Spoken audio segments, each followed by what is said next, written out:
Hello friends, in this video series we are going to discuss about the fundamentals of 8085 microprocessor. So before moving towards the 8085 microprocessor, 8-bit microprocessor, we will see different applications which are based on the microprocessor. So let us start.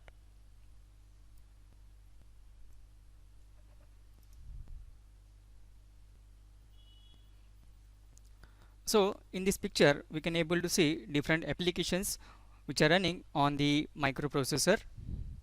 So here we can able to see the first image is the robotic image which is totally working on the microprocessor. And the second one is the automotive application. In automobile industries we can able to see n number of microprocessor based applications either in four-wheeler or two-wheeler. So as per as this picture is concerned, so here we can able to see the digital dashboard, the digital speedometer. Then at the right hand side we can able to see the different home appliances which are also running on the microprocessor. So here we can able to see the washing machine,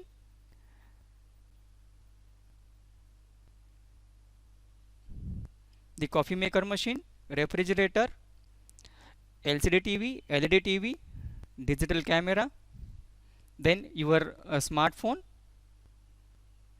And at the left hand side here we can able to see the medical applications. So digital ECG machine, digital treadmill, MP3 player, different kinds of the tablets, phablets. Again here we can able to see the digital MRI scanning machine, then your laptop, desktop computer. Then as far as the electronics is concerned, so here we can able to see the digital oscilloscope, digital multimeter. So in this way n number of applications which are running on the microprocessor. Now we'll take one example of the digital computer, and then we will see the different sections available or observed in the computer system.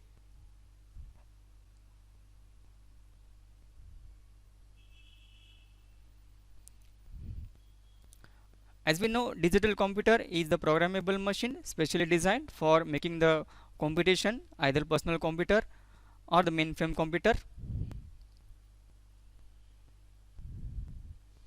Usually in digital computer you will find the different sections. At the middle you will find the CPU, that is central processing unit. At the left hand side the digital input device. The output we are taking from the CPU is known as the output device. And here we can able to see the memory element or memory unit. So in CPU section you will find the three main blocks, that is ALU, that is arithmetic logic unit, then control unit and register array. Now different kinds of the input devices. So take a simple example of the desktop computer.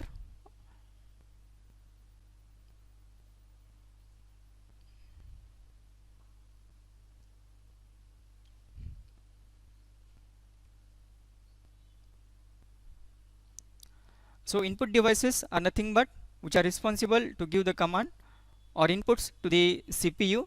For example, keyboard, mouse, joystick, webcam. So these are the examples of the input devices. And output devices which are nothing but, so by using CPU we can take the output from the system. For example, CRT display, LCD display, speaker, printer. So these are the examples of the output devices. And the memory in the CPU or in the computer you will find different kinds of memories, that is primary memory and secondary memory. For example, RAM, ROM, secondary hard disk, that is hard disk drive, then cache memory which is observed with the microprocessor.